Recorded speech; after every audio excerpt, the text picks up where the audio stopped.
ठीक है, ये मैं अप्लाई करता हूँ तो आप देखें इस पर क्या इम्पैक्ट आता है। ट्रांसपोर्टर इफेक्ट का नाम है, तो ये मैं अब चला के देखता हूँ तो आप देखें, वाह।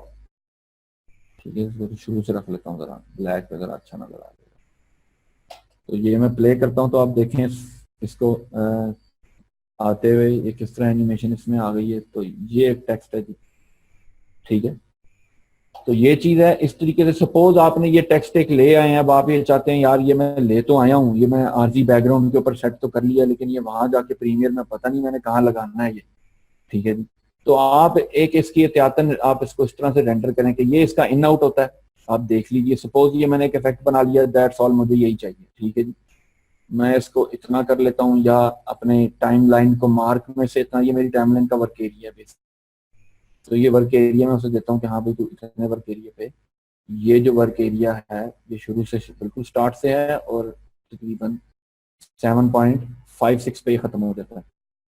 ठीक है, मैं ये कहता हूँ यार अगर मैं यहाँ रेंडर करूँ तो ये बैकग्राउंड के ऊपर आ जाएगा, वहां जाके ये पता नहीं सजे ना सजे, तो मैं इसकी एहतियातन बैकग्राउंड ऑफ कर देता हूँ। ठीक है, तो ये फोटोशॉप की तरह आप देखिए इसके मॉनिटर पैनल के अंदर ये एक आपको बॉक्सेस वाला बॉक्स एक नजर आएगा जिसमें चेक बना हुए बॉक्सेस के, व्हाइट और ग्रे। इसको आप देखेंगे तो ट्रांसपेरेंट करके दिखा देगा आपको। अब मैं वीडियो ऑन करता हूँ तो देखें वीडियो है ट्रांसपेरेंट ये भी नीचे से, लेकिन प्रीमियर ये कि वो आपको ट्रांसपेरेंट नहीं दिखाएगा ना, वो आपको ब्लैक दिखा रहा होता है। अब यहाँ पर ट्रांसपेरेंट आप देख सकते हैं फोटोशॉप की तरह। ठीक है जी, तो ये अब आप देख रहे हैं तो अभी ट्रांसपेरेंट है, लेकिन मुझे पीछे वो दिख रहा है, तो इसका मतलब ये लेयर एक पड़ी है, इसको मैं ऑफ कर लेता हूँ। ये यहाँ से ये मैंने ऑफ कर दी लेयर, तो वो ट्रांसपेरेंसी के लेवल पे नजर आने लग गया मुझको मेरा टेक्स्ट। तो ये इस तरीके से ये मैं इसको रिकॉर्ड कर लेता हूँ। तो इसके लिए मैं फॉर्मेट आपको पढ़ा रहा हूँ, ये बहुत काम आएगी आपको अल्फा चीज लाने में, घुमाकर अलग करके एनिमेट करके ले आए। जिनके लो प्रोसेसर सिस्टम्स हैं वो भी इस तरीके से काम कर सकते हैं कि एक एक फाइल को अलग एनिमेट करें, अल्फा स्क्रीन के अंदर रेंडर करें। अल्फा कहते हैं ट्रांसपेरेंट रेंडर करें विदाउट बैकग्राउंड। ठीक है, तो अल्फा उसको रेंडर करें आप, विदाउट बैकग्राउंड रेंडर करें, और उसको प्रीमियर में जब दिल करे लगा लें, किसी तस्वीर के ऊपर लगा लें, नहीं मन कर रहा वापस करके किसी और पे लगा लें। जिनके पास लो सिस्टम होते हैं वो फिर इसी तरह से काम करेंगे, जो हाई सिस्टम है वो तो बॉदर नहीं करते, कहते हैं ठीक है भाई रेंडर पे रेंडर करते जाओ, नया बना लो, चलो नया बना लो। तो ये एक आपका वर्क फ्लो हो, मल्टीपल तरीके से आप अपना वर्क फ्लो डिजाइन करते हैं। मैं उन एडिटरों में से एडिटर हूँ जो P2 पर से एडिटिंग शुरू की हुई है मैंने। तो P2 लोग सोचते हैं P इतना काम ये नहीं चलता, तो P2 पे कैसे चलते थे? उस दौर में भी काम होता ही था आखिर। ठीक है ना, तो उस दौर के हिसाब से हम चलते थे। तो खैर ये एक ट्रांसपेरेंट वर्ड अब आ गया, इन आउट मैंने दे दिया वर्क एरिया यहाँ से यहाँ। ये कोई तकरीबन ये बनता है 8 सेकंड का, गालिबन ये बन रहा है एरिया। तो ये इफेक्ट है जी, इसमें हमारा आके पूरा हो जाता है। ठीक है, फर्दर हम कहते हैं चलो यार इसको एक छोटी सी मोशन और लगा लो, या चलो एंटर हो गया ना, थोड़ी देर बाद एग्जिट भी करा लो चलो। तो मैं यहाँ पर आप देखें, मैं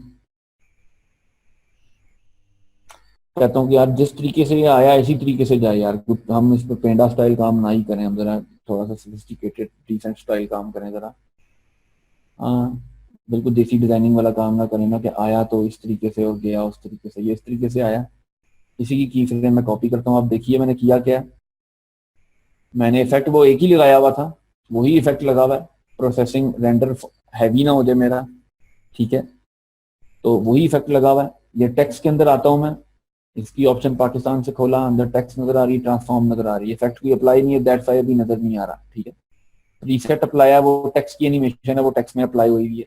तो ये मैं आता हूँ ट्रांसपोर्टर एनिमेटर, ये जो लगा हुआ है इसमें, ये इसकी की फ्रेमिंग है। ठीक है, ये मैं कॉपी करता हूँ, सेलेक्ट किया मैंने, कंट्रोल सी कॉपी, और मैं चाहता हूँ ये, सॉरी वर्क एरिया चूज कर दिया था मैंने, मैं चाहता हूँ ये कॉपी करके यहाँ से अब इसी तरीके से वापस हो जाए जैसे आया भाई। कंट्रोल वी करता हूँ, तो अब ये देखें ये है तो उसी तरीके से पेस्ट हुआ है कि ये पॉइंट जब इसका विजिबल नहीं था और ये विजिबल हो गया, और उसके बाद ये फिर विजिबल नहीं रहा और ये विजिबल हो गया। ये तो मजा नहीं आ रहा। इसको सिंपल शिफ्ट कर दें, इसको पहले ले आए, इसको बाद में कर दें। क्यों? ये था शुरू वाला, ये बाद वाला था, ये की फ्रेम था। इस की फ्रेम के ऊपर गायब है लफ्ज, और इस की फ्रेम के ऊपर आप देखें पूरा हो जाता है। मैंने पूरे वाला ये रख दिया और गायब वाला एंड पे कर दिया, ताकि ये पूरा से पूरा अब रहे और एंड पे आके ये यूं गायब हो जाए। तो ये आपका टोटल माइंड ट्रिक क्या बेसिकली जो एनिमेशन है, ये मैं रखता हूँ कि हाँ मेरा टाइम फ्रेम है उसके एंड के ऊपर आके गायब हो जाए। ठीक है जी। और बीच में चले मैं हल्का सा कर देता हूँ कि ये ट्रांसफॉर्म में भी थोड़ा सा स्केल अप कर रहा हूँ, थोड़ा सा डाउन कर रहा हूँ। ठीक है, तो इसी की ही कॉपी पेस्ट कर लेता हूँ मैं, तो चलो समहाउ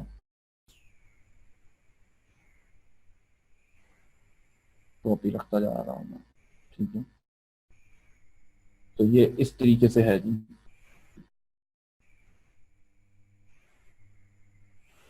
ये आता है और उसके बाद ये चला जाता है। ठीक है, अब मजीद इसको खूबसूरत और टाइमिंग करने के लिए हम कहते हैं कि हाँ ये जैसे ही आए और तब हिलने लग गए, और जैसे ही हिलने से रुके और तब ये ऊपर की तरफ निकल गए भाई। तो मैंने वो की फ्रेम शुरू होते साथ ही वो रख दी है, ताकि इसकी आप मूवमेंट देखे कि जैसे ही आए और हिलने लग जाए। ठीक है, और जाने से बल्कि थोड़ा सा पहले ही हिल पड़े ये। ठीक है जी, तो अपनी अपनी चॉइस है, जो आप चाह रहे हो, जिस तरह का आपका जहन गवारा करता है इसका। तो ये एक ट्रांसपेरेंट फाइल मैंने एनिमेशन बनाई है सपोज। ठीक है जी, तो इसको मैं रेंडर करूंगा। प्रोजेक्ट सेव नहीं किया मैंने, तो ये गलती आप मत कीजिएगा, लाइट भी चली जाती है। सपोज मैं ये प्रोजेक्ट सेव करके अब मैं आता हूँ, इसके रेंडर किया हूँ मैं। ठीक है, तो इसका फाइल एक्सपोर्ट से इसका कोई ताल्लुक नहीं है। ठीक है जी, ये यहाँ से आपको जो उस तरीके से नहीं मिलेगा, जिनके प्रीमियर पुराने हैं नहीं मिलेगा, जिनके नए हैं उनके पास ये यहाँ फाइल में भी एक्सपोर्ट की ऑप्शन में आप देखिए कि ऐड टू रेंडर क्यों नजर आएगा आपको। ठीक है, तो ये वो एक आखिरी है जहां से आपने इसको वो करना है, और ये रेंडर के लिए आपने फाइल को डिलीवर करना है। या एक ये है adobe render encoder Q. Q list है, इसमें आपके रेंडर क्यू में लग जाते हैं। एडोब का एक रेंडर फॉर्म है, वो इंशाल्लाह आपको नेक्स्ट कभी बताएंगे। तो ये बेसिकली आपका है, आप यहाँ से आ जाएं, export add to render queue. अगली बात यहाँ से शुरू होगी, आपने वीडियो अगर एक्सपोर्ट करनी है, फाइल एक्सपोर्ट करनी है, जो एनिमेशन बनाई है आपने यहीं जाना है। ठीक है, तो यहाँ से आप चले जाएं, या आप इसको कंपोजिशन में जाएं और ऐड टू रेंडर क्यों यहाँ पे भी नजर आ रहा है, आप देखें। ठीक है जी, तो मैं यहाँ से भी चला जाता हूँ। तो ये एक फाइल आ गई, आप देखिए जो टाइमलाइन के बेसिकली पीछे जो रेंडर क्यू पड़ा होता है, शुरू में भी मैंने बताया था आपको, वो अब ऑन हो गया। कुछ चीजें उसमें नजर आ रही है भाई, कॉम क्योंकि बन गई है, कॉम की चल रही है फाइल। ये कॉम है जो मेरी कंपोजिशन है, कॉम वन, ये कॉम वन पड़ी है। कॉम वन का इतना वर्क एरिया मैंने उससे कहा तूने रेंडर करना है, तो वो उसकी सेटिंग्स बता रहा है मुझे। तो बेस्ट क्वालिटी पे करना है, बिल्कुल ठीक है, आपने इसको नहीं छेड़ना। 25 फ्रेम जो आप सेट करोगे शुरू में वही है। अगर एक्स्ट्रा मैं करना चाहता हूँ तो फिर अपने बताऊंगा आपकी, लेकिन जो मैंने शुरू में 25 बताए थे मुझे वही चाहिए, तो मैं इसकी कैंसिल करता हूँ। लॉसलेस के अंदर आता हूँ, दूसरा ऑप्शन है इसका, आप देखें उसके अंदर आपको उसी तरह की रेंडर सेटिंग नजर आ रही है कि आप फॉर्मेट कौन सा चूज करोगे। मैं चूज कर लेता हूँ, चलो यार के क्विक टाइम, और फॉर्मेट चूज कर लेता हूँ एनिमेशन। इसमें आप H.264 भी चूज कर सकते हैं कोडेक, ये देखें। तो खैर H.264 कर लेते हैं ताकि फाइल हल्की बने, क्योंकि उस पर वो बहुत वजनी फाइल बनाएगा, हाई साइज फाइल बनाएगा उस पर। तो H.264 कोडेक यदि क्विक टाइम के अंदर या आपके पास डायरेक्ट यहाँ फॉर्मेट में H.264 आ रहा हो तो आप यहाँ से चूज कर लीजिए।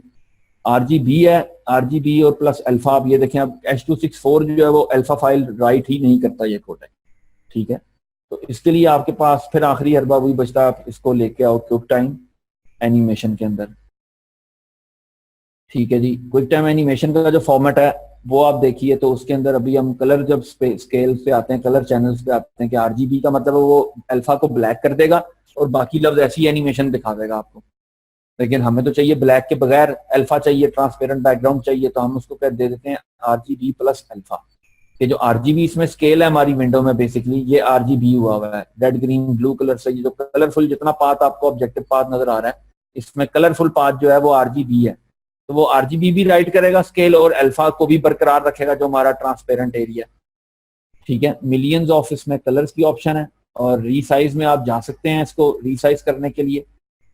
तो मैं इसको खैर 1080 पे नहीं निकाल रहा, मैं आपको बताता हूँ जो यूट्यूब का एच डी साइज है 720, ये एच डी टीवी 720 25 फ्रेम्स। ठीक है, मैं उस पर आ जाता हूँ, तो ये है 1280 बाई 720 पे रेंडर कर रहा है। तो मैं इसको ओके कर देता हूँ अब। ठीक है, ये ओके हो गया है, और ये अब आउटपुट फाइल नेम है। ठीक है जी। तो ये मैं आता हूं, मैं यहां पर एक com1 के नाम से ये फाइल सेव करवाता हूं। अब ये सब कुछ मैंने सेट कर दिया, हर चीज मैंने बता दी उसको। अब ये मैंने रेंडर दबाऊंगा तो ये रेंडर करना शुरू कर देगा। अब ये रेंडर हो रही है जी। आप देखिए इस तरीके से एक एक फ्रेम को वो रेंडर करके लेके आ रहा है आपके पास, ठीक है। और इस तरीके से जो है वो उसने आपको एनिमेशन रेंडर करके दे देनी है, जो भी आपने बनाई होगी अल्फा के अंदर। Alpha transparent background with no background, ठीक है जी। तो ये रेंडर हो गया जी, ठीक है। अब आप देखें, मैं इसको मिनिमाइज कर रहा हूँ, प्रीमियर में आता हूँ मैं। अब आपको मैं एक और चीज बता देता हूँ आज टेक्स्ट के साथ साथ। ये टेक्स्ट के अंदर इसमें प्रीसेट्स में बेपनाह ऑप्शंस पड़े हैं, इफेक्ट्स के इतनी ऑप्शंस हैं, इतने प्रीसेट्स हैं कि आप, मेरा ख्याल है कि पता नहीं कोई 50-60 वीडियोस बनाए तो भी ये खत्म ना हो। अब हर एक को आप सिंगल क्लिक के ऊपर जब अप्लाई करेंगे तो कुछ आपके लिए सूदमंद होंगे, आपके वीडियो के साथ फेवरेट हो रहे होंगे, आपको समझ आ रही होगी एनिमेशन, कईयों की एनिमेशन समझ ही नहीं आ रही होगी, वो अजीब से एमपी लगेंगे। तो अपने मूड को देखते हुए इफेक्ट चूज करें। ये नहीं कि ज्यादा है तो चलो अब खाना ज्यादा मिल गया तो खा खा के भर लो पेट, ठीक है। तो ऐसा नहीं करना।